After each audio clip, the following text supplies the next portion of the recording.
겟세마네 동산에서 세 명의 제자들과 나눴던 이야기죠. 그 이야기 속에서 동행이라고 하는 부분을 좀 생각해 보았습니다. 여러분 어떠셨습니까? 지난주 여러분의 한마디, 반드시 마지막 때 이 한마디만큼은 한 주간에 꼭 기억해 주셨으면 좋겠습니다 라고 해서 드렸던 한마디의 말씀이 있었습니다. 그게 뭐죠? 지난주도 함께 가자 그랬어요. 왜 그거 뺐냐고 그랬어요. 뭘 뺐다고요? 일어나라, 일어나라, 함께 가자 라고 하는 주님의 말씀을 우리가 한 주간 동안 나에게 주시는 말씀으로 여기고, 일어나라, 잠자지 말고 주저앉아있지 말고 일어나라, 함께 가자 라고 하셨던 주님의 말씀을 우리 함께 생각해 보았죠. 어떠셨어요? 지난 한 주간에 여러분 주님과 동행하는 삶을 좀 사신 것 같습니까?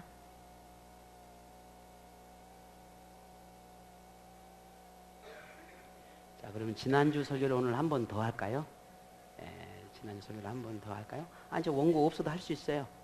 꼬지 원고 뭐.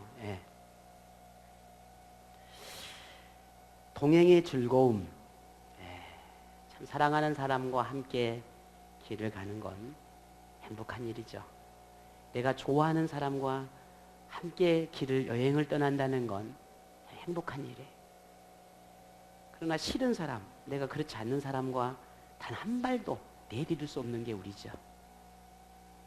예수님이 내게 사랑하고 내가 예수님을 사랑하는 그 사랑을 우리가 안다면 주님과의 동행하는 삶은 행복할까요? 불행할까요?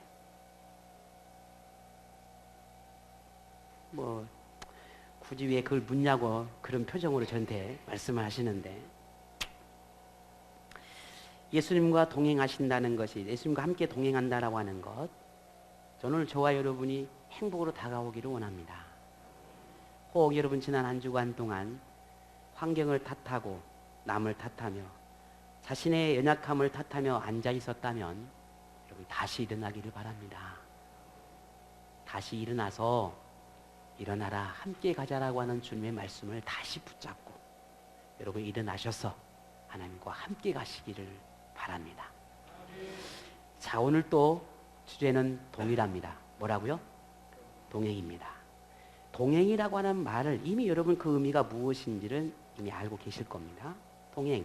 이 동행이라고 하는 것은 같은 길을 같이 가는 것입니다.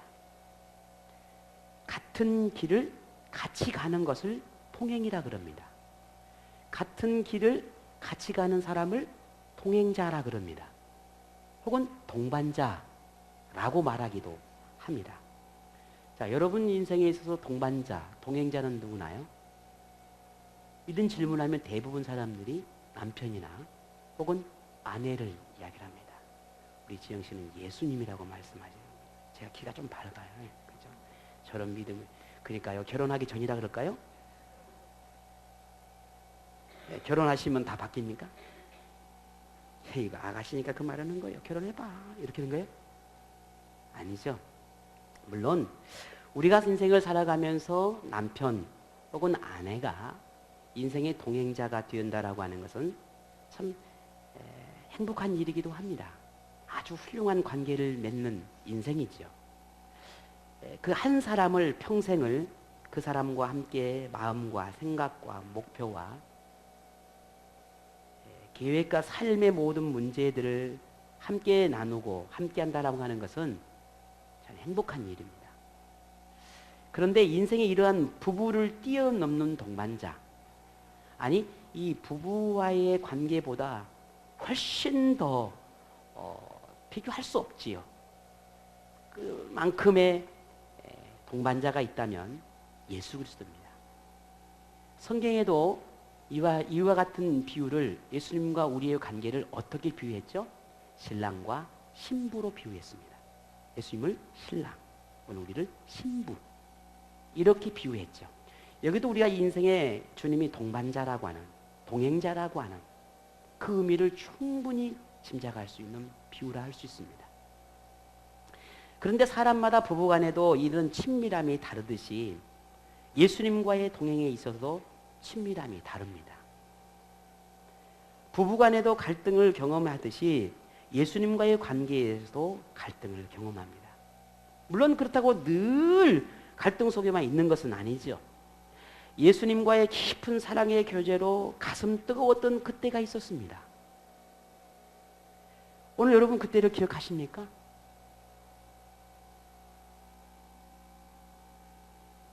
아, 그때가 없었습니까? 성부씨, 성부씨. 예. 젊어서 시키는 거예요?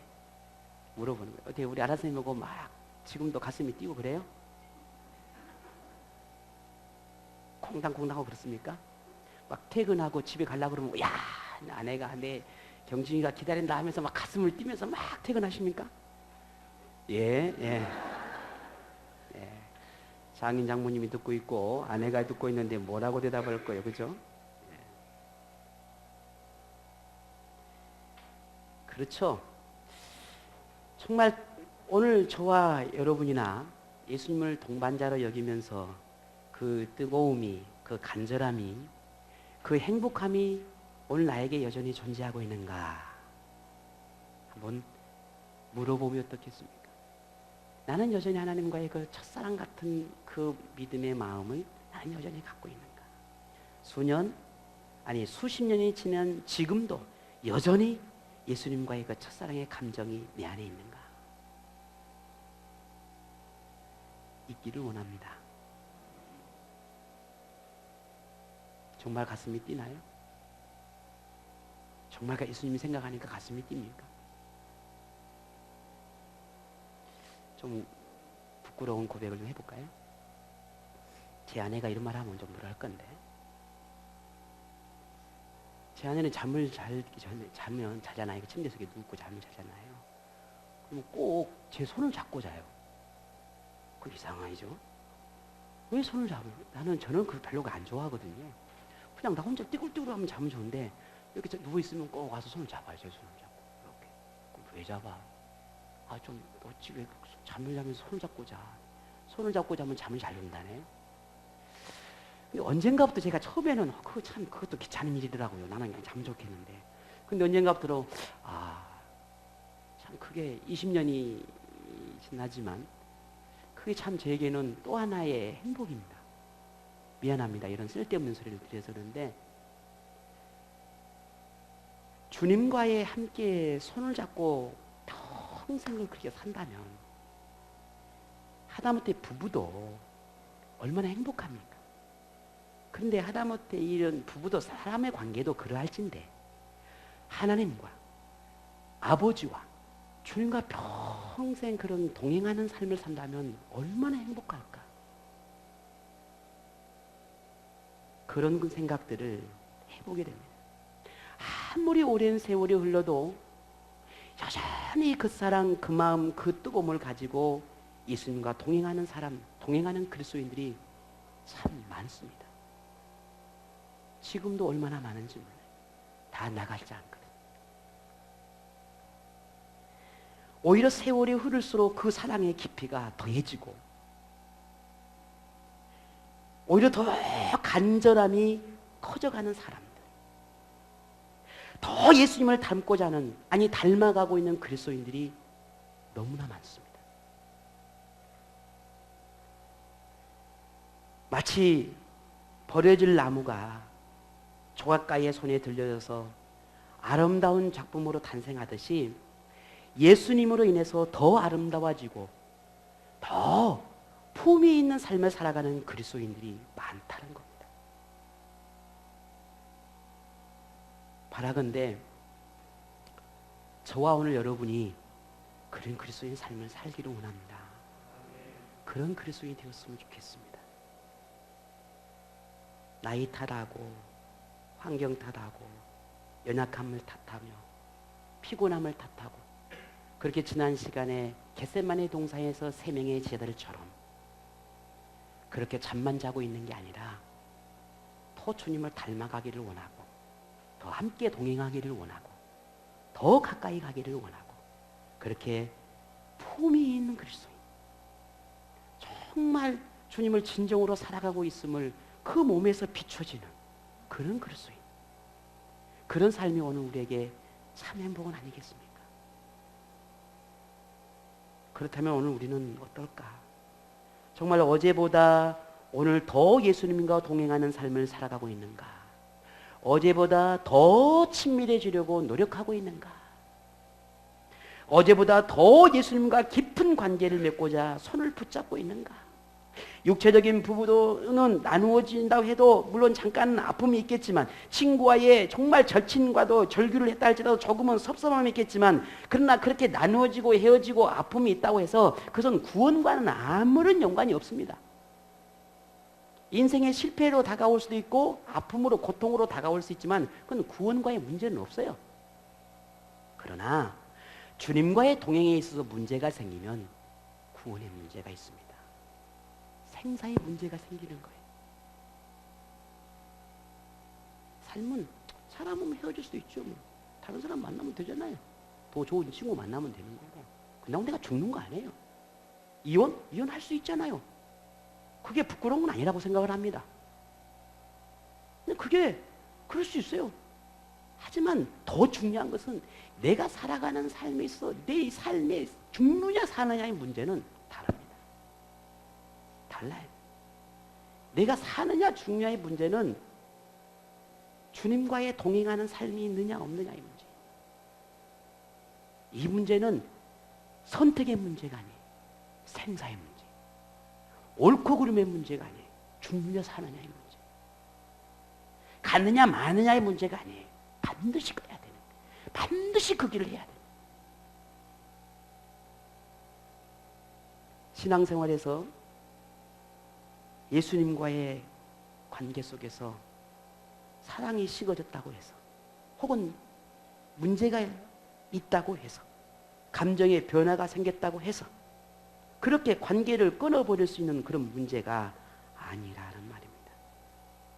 그렇다고 해서 아무런 감정도 없이, 아무런 친밀함도 없이, 영적인 감각도 없는 그런 상태로 머물러 있어야 되겠느냐? 이건 더 안타까운 것이죠. 함께 있으나 하나가 되지 못하는 것이죠.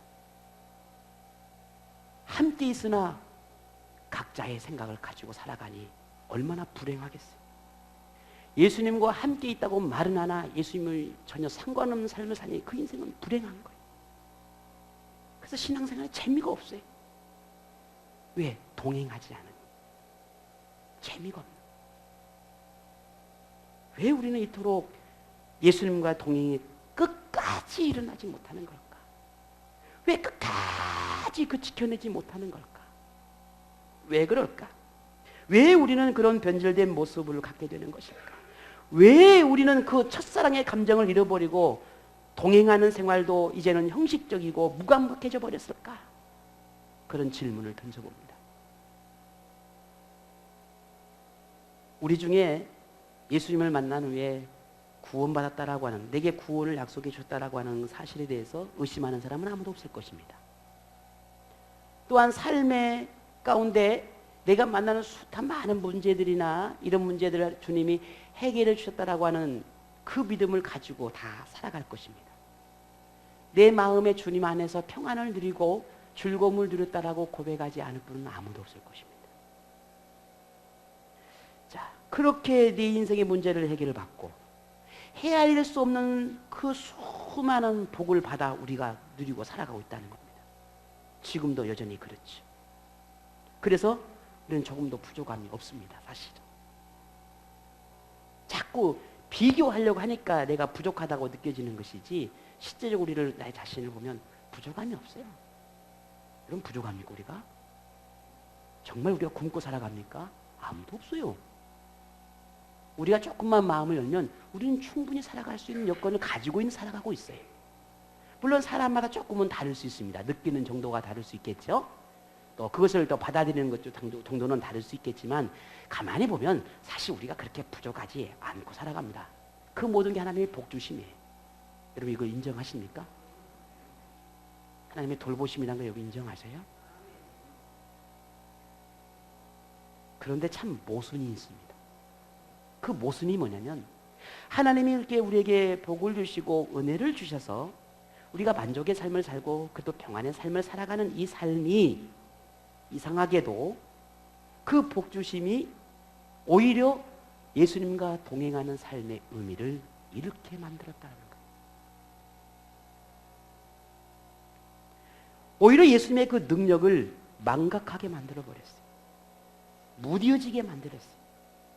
지금 우리는 하나님이 주신 복을 누리고 살아가고 있는데 그 복이 아니라 화로 만들어버렸어요. 화가 내버렸어요. 하나님은 우리에게 즐거움을 주고 싶었고 행복을 주고 싶었고 기쁨을 주고 싶었고 눈물을 거두고 싶었고 즐거움을 주고 싶어서 우리에게 복을 주었단 말이에요. 근데 그 복을 우리는 화로 바꿔버렸어요. 이걸 요즘 말로 뭐라 그럽니까? 먹튀라고 그래요. 먹튀. 우리 어르신들 먹튀가 뭔지 모르시죠? 먹튀가 뭐예요? 먹고 튀어버렸다는 거예요. 먹고 튀어버렸어요. 로마를 우리 옛날에 어르신들은 그런 거예요. 꽃감 빼면서 꽃감 홀짝홀짝 꽃감 빼쁘고 막대기만 하나 이렇게 내미는 꼴이 된 거예요. 하나님이 주시는 은혜를 얼마나 많은데 그것을 먹튀해버렸어. 먹고 튀어버렸어요. 그런 오늘 우리의 그리스도의 모습이 있다라는 거예요. 우리는 지금 하나님이 주시는 그 엄청난 선물들을 누리느라고 즐기느라고 예수님과 동행할 수 있는 여유가 없어요. 재밌죠? 얼마나 즐거워요. 재밌죠. 자, 오늘 우리 아들이요 요즘 계속 복가됩니다. 뭘 복가될까요? 아빠, 나는 스마트폰 언제 사줘? 누나들은 저렇게 있는데 나는 언제 사주냐? 야, 너 언제 사준다 했어? 너 중학교 들어가면 사준다 했지? 근데 우리 친구들은 나 외에는 다 가지고 있대, 스마트폰. 근데 지만 없다는 거예요. 내가 가서 한번 조사를 한번 해보려고. 지만 없대. 그러니까 나는 언제 사주냐, 언제? 자, 요즘 우리 아이들도 마찬가지, 저희 아이들도요. 스마트폰이 없을 때는 그래도 이렇게 같이 모여서 이야기도 하고 또 이렇게 뭐 나눴단 말이에요. 그런데 어느 날부터인가 지그 방으로 쏙 들어가. 기죽은 듯이 조용해. 뭐 하고 있어요?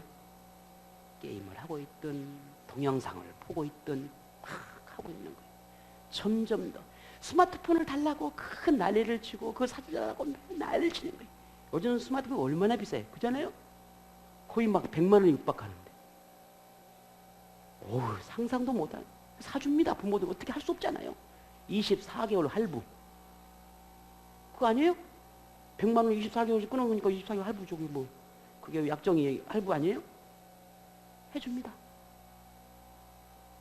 그러면 그 다음에 어떻게 해요? 엄마, 아빠 고맙습니다. 저기 핸드폰을 스마트폰을 사줘서 너무너무 고맙습니다. 그리고는 막 엄마, 아빠하고 막 이야기도 하고 또 고마우니까 막 더 즐거워하고 더 행복하게 막 나눈가요? 그렇게 해요? 안 해요. 번호 들고 스마트폰은 나의 어머니요 나의 아버지시니 내 친구이시니. 그리고 오히려 부모와의 단절이 돼버리고 스마트폰이 지 친구가 되어 있는 거예요. 누가 그걸 꿈꾸겠어요? 그게 정말 행복일까요? 그게 가정의 행복일까요? 그게 정말 부모가 그걸 사주면서 그러기를 원했을까요? 아니에요. 우리의 모습이 그것입니다. 하나님, 스마트폰이 필요합니다. 하나님이 주었어요. 감사합니다. 먹튀. 그리고는 안면물소 하는 거예요. 더 그 감사하고 기뻐서 주님과 동행하는 삶을 살아야 함이 마땅한데 그러나 그 스마트폰 홀끽 하고는 먹튀해버리는 삶이 현대 오늘 우리의 모습은 아니겠냐는 거예요. 감사하지 못하고 응답의 삶을 살지 못하고 더 하나님 앞에 기쁨의 삶을 살지 못하는 오늘 우리의 모습은 없는가라는 거예요. 지금 저와 여러분이 누리고 있는 이 모든 것은 하나님의 선물입니다. 여러분 그리 정말 확신하십니까? 설마 먹튀하려고 하신 분 계십니까? 다 하나님의 선물이 하나님의 마음을 알고 더 친밀해지기를 부탁을 드립니다. 복이 화가 되지 않도록 하나님이 주신 선물이, 하나님이 내게 주신 귀한 선물이 그게 하나님과 멀어지게 되는 그런 어처구니 없는 그런 일이 일어나지 않아야 되지 않겠냐는 거예요. 그 하나님의 마음을 우리가 헤아려야만 하나님과 동행할 수 있습니다. 아버지 하나님의 그 마음을 읽지 않으면 우리는 끝까지 예수님과 동행할 수가 없습니다. 여러분, 동행자 모임을 이수하신 분이라면 다 알 겁니다. 탕자의 비유가 나옵니다. 자, 탕자의 비유는 본래 성경에 나와 있던 탕자의 비유 말고 또 하나의 탕자의 비유가 나와요. 자, 집을 나간 아들이 돌아왔습니다. 그래서 아버지가 그 탕자를 막 부둥켜 안고 얼마나 그래 잘 돌아왔다 막 잔치를 엽니다. 이게 성경의 비유죠. 근데 아들이 가만히 생각해 보니까 내가 아버지 돈도 다 탕진해버리고 그동안 오랜 세월 동안 아버지 마음도 아프게 한 것 같다. 그래서 아버지에게 이렇게 묻습니다. 아버지, 제가 지난 과거를 용서받을 수 있는 것은 제가 다시 세상에 가야 될 것 같다. 그래서 돈 많이 벌어서 내가 아버지를 기쁘게 해드리고 싶습니다. 그리고 저는 다시 보따리에 삶아지고 그리고 집을 나가는 거예요. 그게 아버지가 원하는 걸까요? 아니에요. 근데 우리의 신앙은 그래요. 세월이 흐를수록, 시간이 흐를수록, 그리고 내가 부끄러움이 많다고 말할수록 아버지의 마음은 그게 아니에요. 아버지는 다 가지고 계셔요. 굳이 내가 가서 돈 안 벌어도 돼요. 아버지가 진짜 원하는 건 뭐예요? 나와 함께하고 있는 거예요. 아니, 네가 나와 지금 같이 있는 거야. 나는 그걸 원해. 그게 아버지의 마음이에요. 이 아버지의 마음을 모르면 우리는 다시 보따리를 짊어지고 다시 세상으로 가는 거예요. 세상으로 가서 어떻게 하겠다는 거예요? 그래가지고 어떻게 하겠다는 거예요? 그게 진짜 아버지의 마음을 아는 걸까요? 아니에요. 아버지 곁에 머무는 거예요. 지난 과거가 부끄러우니, 지난 아버지의 마음을 몰라서 탕자의 삶을 살았던 것이 내 가슴을 치우니 지금이라도 더 아버지 곁에 머물며 더 아버지를 부둥켜 안고 그 아버지의 마음을 헤아리고 이해하려는 삶을 살아가는 것, 그게 동행이에요. 그게 진짜 아버지를 아는 자의 자녀의 마음이에요. 예수님과 동행은 예수님의 마음을 더 깊이 이해할 수 있어요. 함께 해야 그 마음을 알아요. 더 같이 있어야 그 마음을 아는 거예요. 더 깊이 친밀함을 누려야 그 마음을 아는 거예요. 멀어지고는 알 수가 없어요. 예수님의 마음을 알고 동행할 수 있으려면 더 깊이, 더 깊이, 더 가까이, 더 가까이 가야 합니다. 예수님이 오늘 저와 여러분과 얼마나 함께하고 싶어 하는지 이 마음은 이미 십자가라고 하는 이 사건을 통해서 이미 우리에게 보여주었습니다. 더 뭘 더 보여줄 수 있겠습니까? 우리가 그 십자가의 사건을, 그 십자가의 의미를 우리가 분명히 안다면 오늘 저와 여러분 이제는 주님과 동행하는 삶을 살아가시기를 바랍니다. 자, 그러면 우리가 예수님과의 동행이 이제 오르락내락 한다 할지라도 어쨌든 끝까지 가야 되지 않겠습니까? 이 동행하는 삶을 끝까지 계속하기 위해서는 우리는 어떻게 해야 될까? 오늘 그 해답을 본문에서 찾아보려고 합니다. 자, 오늘 본문의 이야기는 이렇지요. 하루는 예수님께서 전도 여행을 가시면서 제자들에게 말합니다. 얘들아, 오늘 저 배를 타고 갈릴리 바다, 저 이 바다를 건너편에 좀 가야 되겠다 라고 말을 합니다. 그래서 배를 준비해서 예수님과 제자들이 배를 타고 갑니다. 뭐 갈릴리 바다야 제자들에게는 뭐 너무 흔한 곳이죠. 자기가 뭐 깨벽 엄마 뱃속에서부터 놀던 바닷가니까 얼마나 잘 알겠어요. 그리고 평생을 어부로 살았던 그들에게는 뭐 바다, 갈릴리 바다야 뭐 그렇게 뭐 손바닥 보듯이 훤하게 마당 같은 그런 지역이니까, 그런 곳이니까 그렇게 문제가 없을 거예요. 문제가 뭐 있겠습니까? 그런 바닷가를. 그리고 물론 뭐 건너편에 있는 마을도 잘 아는 그런 곳이라 얘기해 줍니다. 예수님과 함께 배를 타고 바다를 건너갑니다. 얼마나 시간이 흘렀을까요? 그런데 갑자기 무슨 일이 납니까? 바람이 불기 시작합니다. 본문에는 광풍이 일었다 그랬죠. 파도가 있기 시작합니다. 그 파도가 배 안으로 막 들어옵니다. 물이 들어옵니다. 자, 제자들이 오늘 처음 겪는 일일까요? 여러분 어떻게 생각하십니까? 오늘 처음 겪었을까요? 아니요. 그냥 너무 흔한 일이에요. 그냥 갈릴리 바다 가서 고기를 잡다 보면 뭐 바람도 불고 뭐 이런 숱하게 경험한 일들입니다.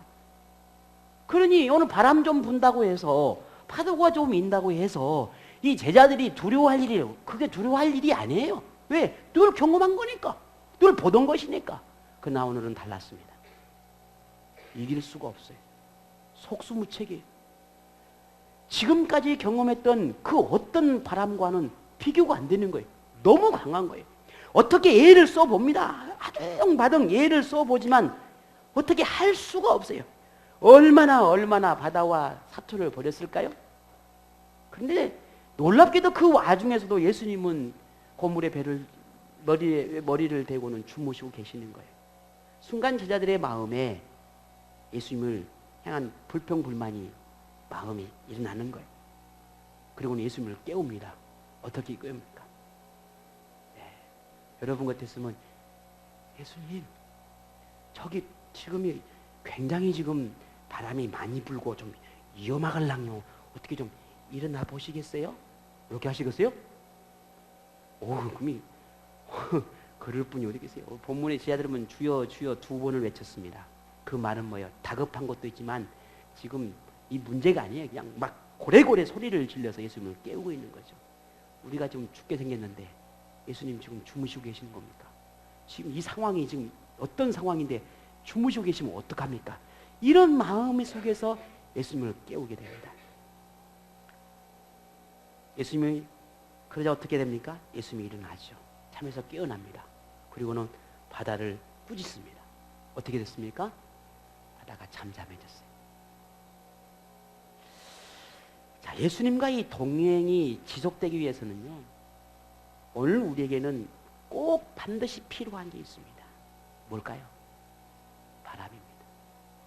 광풍입니다. 그냥 살랑살랑 부는 바람이 아니라 우리가 감당할 수 없는, 아니 감당할 수 있을지 모르나 내가 할 수 없는 광풍이 필요합니다. 주님과 동행하기 위해서는 잔잔하고 고요한 그런 갈릴리 바다 가운데에 불어닥치는 이런 엄청난 광풍이 우리 삶 가운데도 불어와야 한다는 거예요. 여러분 무슨 소리 하고 있습니까? 아니 무슨 광풍이 필요해요. 지금 살기도 팍팍해 죽겠는데 여기에다가 그런 감당할 수 없는 그런 거대한 바람이 또 불어야 된다고요? 나도 지금도 힘들어 죽겠는데? 말도 안 되는 소리입니다 라고 말할는지 모릅니다. 이해할 수 없다고 여러분 말씀하실는지도 모릅니다. 동의할 수 없다고 말할는지도 모릅니다. 그러나 지금 우리가 예수님과 동행을 시작하기 위해서는 순풍에 돛달듯 지나가는 그런 생활이 되어서는 안 됩니다. 광풍이 필요해요. 물론 광풍은 결코 우리가 원하지 않습니다. 그걸 감당해 보지 않는 사람은 모릅니다 라고 말할 수 있습니다. 그러나 필요합니다.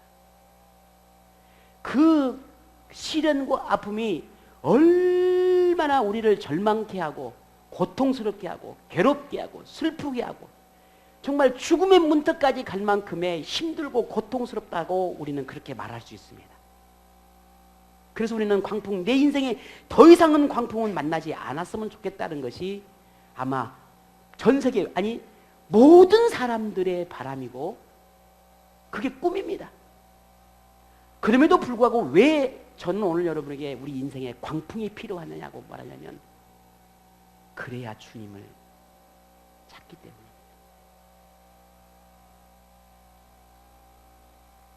만나고 싶지 않고 겨우 이제 즐거움을 회복하고 겨우 이제 기쁨을 회복하고 겨우 이제 우리의 삶의 의미를 발견해서 좀 뭔가 좀 재밌는 삶을 살고 있는 오늘 나에게 왜 광풍이 필요하냐라고, 왜 광풍이 불어와야 되냐고 여러분 저에게 말할 수 있을는지 모릅니다.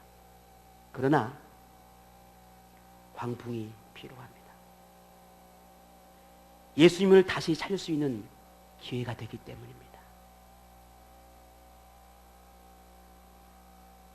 여러분 이미 눈치 빠르신 분들은 아셨겠지만 저 자신에게도 광풍이 불어오지요. 목사에게도 광풍이 있습니다. 만나야 합니다. 광풍을 피하는 것이 아니라 광풍을 만나야죠. 그래야 주님을 찾으니까요. 그래야 더 주님을 깊이 만나니까요.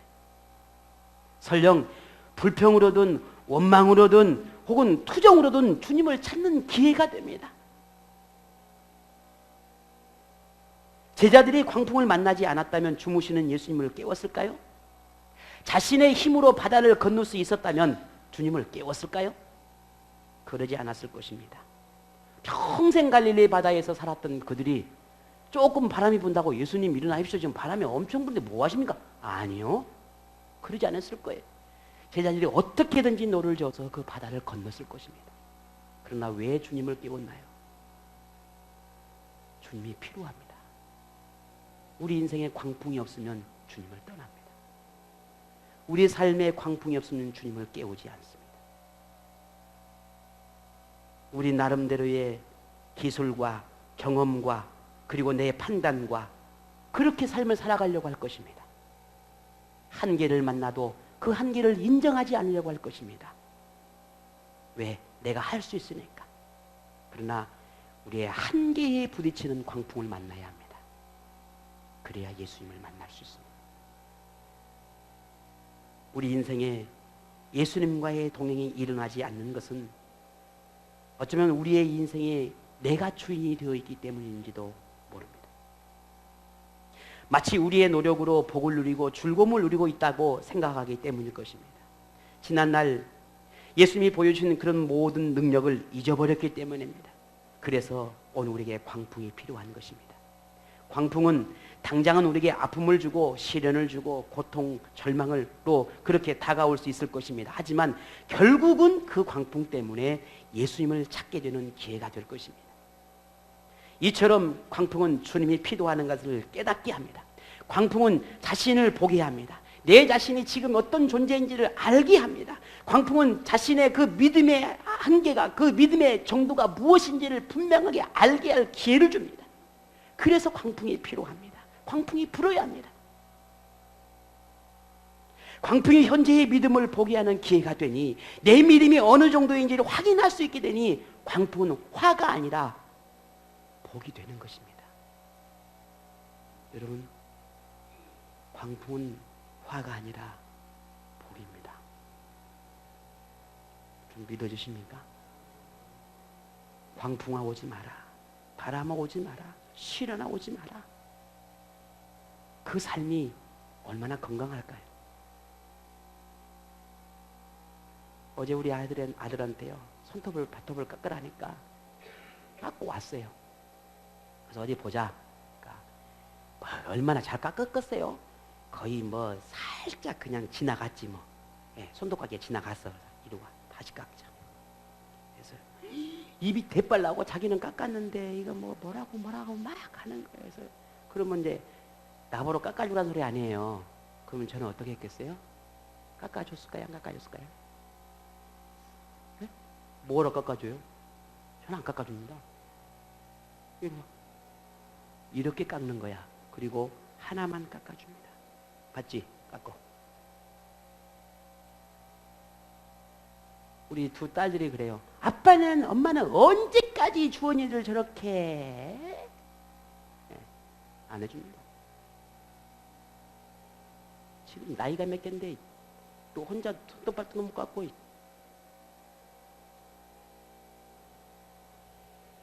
아픔이 있고 고통이 있고 광풍이 불고 시련이 불어야 단단해지고 강해지는 거잖아요. 우리 인생에서 배운 비결 아닙니까? 신앙도 똑같습니다. 순풍에 돌다듯이 가면 우리의 신앙이 강해질 것 같아도 그렇지 않단 말이에요. 주님과 동행하는 그 길을 가지를 않아요. 아니, 안 가려고 해요. 자, 오늘 여러분 앞으로의 기도 제목을 이렇게 바꿉시다. 하나님, 오늘 나에게 광풍을 불게 하옵소서. 물론 아멘 안 해요. 빨리 아멘 하는 거예요. 하나님, 우리 인생에 광풍이 불게 해주시옵소서. 그러나 그 다음에 중요하죠. 감당할 수 없는 강풍은 불지 마시고 감당할 수 있는 강풍만 내게 불게 하옵소서. 그럴 때도 아멘이 나오는군요. 앞에는 광풍은 안 되는데 감당할 수 있으면 되죠. 하나님은 그러나 우리에게 감당할 수 있는 광풍을 주시는 거예요. 그걸 통해서 더욱 주님을 찾게 하고 함께 하고 싶은 그 마음을 우리에게 깨닫게 하고 알고 싶어 하시는 거예요. 그게 아버지의 본 마음이란 말이에요. 광풍이 불었을 때에 그들이 어떻게 했나요? 제자들이 보십시다. 주님을 찾았다고 했잖아요. 그러니 그 제자들에게는 광풍이 화가 아니라 복인 거예요. 혹 오늘 저와 여러분은 왜 예수님과 동행하는데 이런 시련을 만나야 하느냐고 물을는지 모르겠지만 예수님과의 동행함에 아무런 감정도 없이 관계만 맺는다면 그것은 관계도 아니며 참 신앙도 아니라는 말입니다. 예수님과 함께 갈릴리 바다를 건너고 있다고 해서 제자들과 예수님이 동행하고 있는 것입니까? 아닙니다. 방향은 같으나 예수님을 의지하지 않는다면, 예수님이 누구인지를 깨닫지 못한다면, 예수님의 가르침을 따르고자 하는 그런 마음이 없다면, 그런 믿음이 없다면 그것은 동행이 아닙니다. 그냥 가고 있는 거예요. 예수님과의 동행은 같은 길을 가고 있을 뿐만 아니라 같은 마음, 같은 생각, 같은 뜻을 품고 함께 가는 것입니다. 이게 동행이에요. 예수님과의 나눔이 있고 예수님과의 친밀함이 있을 때 그것이 동행입니다. 만일 우리가 가는 길이 방향만 같을 뿐이라면 거기에는 동행도 없지만 구원도 없습니다. 그 길은 예수님과 상관이 없는 내가 가고 싶은 길, 내가 원하는 길, 내가 그냥 지나가는 그 길에 지나지 않기 때문입니다. 예수님과 동행은 반드시 예수님을 철저하게 의지하고 따르는 믿음에서 일어나는 행동이어야 합니다. 우리는 잠에서 깨어나신 그 예수님이 어떻게 하셨는지를 우리는 기억합니다. 어떻게 하셨습니까? 본문 25절에 제자들에게 이르되 너희 믿음이 어디 있느냐라고 책망하셨어요. 그런데 제가 여기 말씀을 참 하나님께 깨닫게 하는 것이 내 믿음이 어디 있느냐라고 물었어요. 다른 성경에 왜 내 믿음이 없느냐라고 했는데 오늘 누가복음에서는 제가 그래서 누가복음을 선택한 이유는 뭐냐면 여기서 어디라고 하는 말이 장소를 의미하는 말입니다. 그 말은 무슨 말이냐면 내 믿음이 어디다 뒀냐라는 거예요. 내 믿음을 어디에다 뒀느냐라는 의미입니다.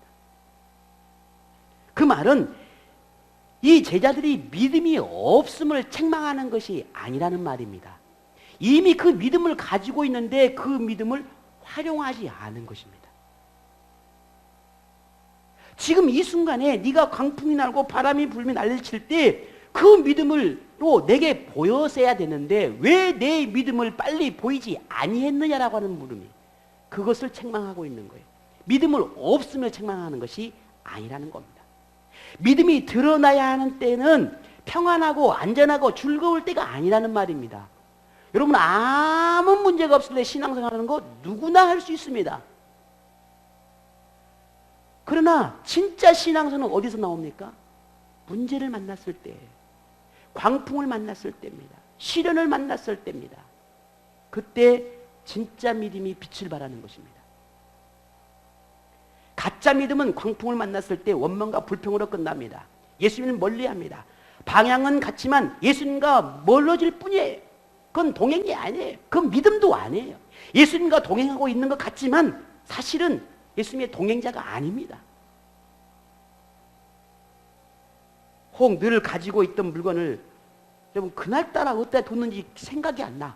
그래서 여러분 그냥 그 물건 찾느라고 시간 다 보냈던 경험 다 있으시죠? 우리 남자들 아니 뭐 좀 조이려고 그러는데 드라이버가 없는 거예요. 아무 시도 없어 드라이버가. 다른 데 항상 거기 있었는데 하나님께서 오늘 우리를 찾고 있는데 하필이면 그때 거기 없는 거예요. 그때 내 믿음을 보여야 되는데 그때 내 믿음이 없어져 버렸어요. 어디다 둔지를 몰라.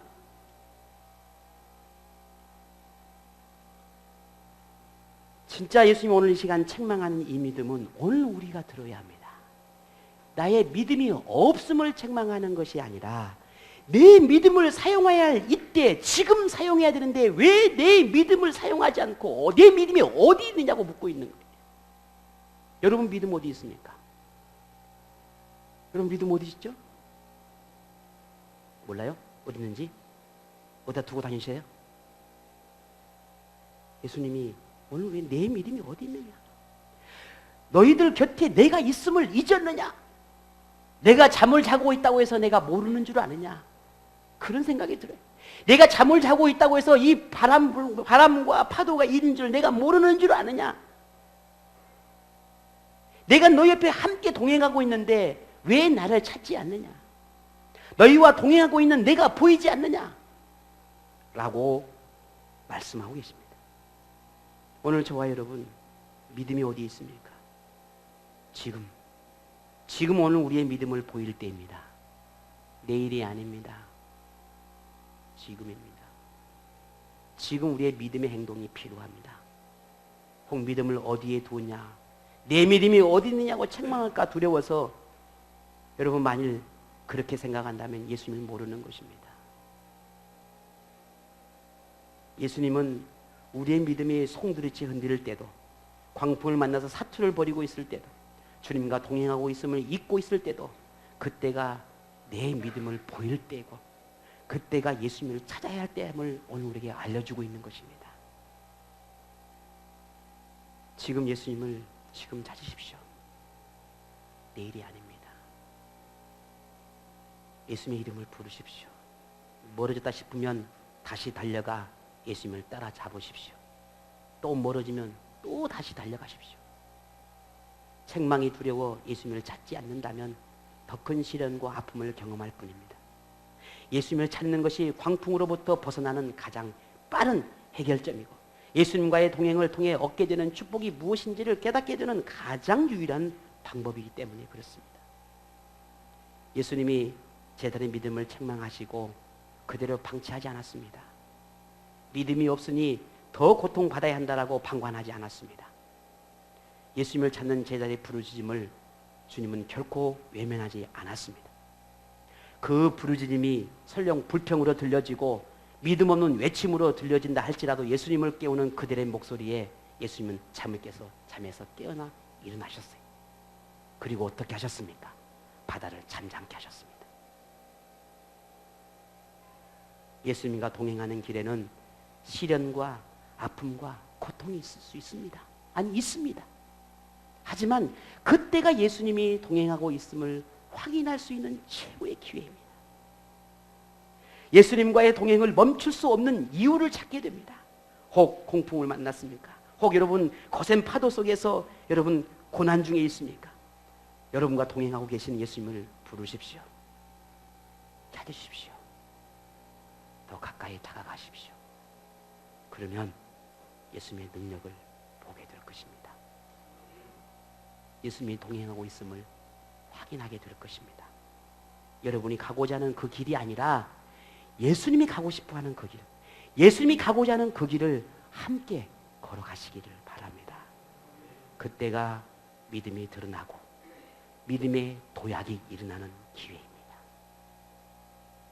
예수님과 동행이 끝까지 이어져서 하나님의 나라에까지 함께 동행하는 오늘 저와 여러분이 되기를 원합니다. 이번 한 주간 매일 아침에 일어나서 매일 하나님 저와 오늘 하루 동행해 주옵소서. 이 기도를 함께 하며 매일 하루를 시작하면 어떻겠습니까? 하나님 나와 동행해 주십시오. 내가 오늘은 하나님의 전에 가겠습니다. 내가 오늘은 직장으로 가겠습니다. 내가 오늘은 가정으로 가겠습니다. 나와 동행해 주옵소서. 내가 주님 만나기 원합니다. 내 삶의 현장에서 주님과 함께 하기를 원합니다. 지금 내가 머무는 이곳이 주님과 동행하는 자리가 되기 원합니다. 이 믿음으로 한 주간 여러분 주님과 동행하는 삶을 살아가시기를